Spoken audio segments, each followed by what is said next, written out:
পূর্ব তিমুরের president Jose Ramos হোর্তাকে BNP chairperson Begum Khaleda Zia এবং ভারপ্রাপ্ত চেয়ারম্যান তারেক রহমানের পক্ষ থেকে শুভেচ্ছা জানিয়েছেন দলটির এক প্রতিনিধি দল।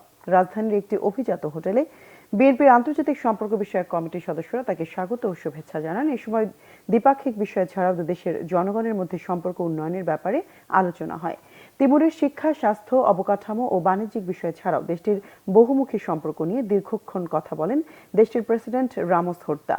অনুষ্ঠানে বিএনপির আন্তর্জাতিক বিষয়ক সম্পাদক ব্যারিস্টার নাসির উদ্দিন অসীম, দলের নির্বাহী কমিটির সদস্য ও ফুটবল ফেডারেশনের সভাপতি তাবিদ আওয়াল, বিএনপির আন্তর্জাতিক সম্পর্ক বিষয়ক কমিটির সদস্য ইঞ্জিনিয়ার ইশরাক হোসেন ও মাহাদি আমিন উপস্থিত ছিলেন।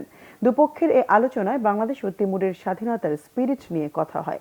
বাংলাদেশের সাথে এখন বাণিজ্য না থাকলেও আগামীতে দুদেশের বাণিজ্যিক সম্পর্কের উন্নয়নের ব্যাপারে আশাবাদ ব্যক্ত করেন তারা।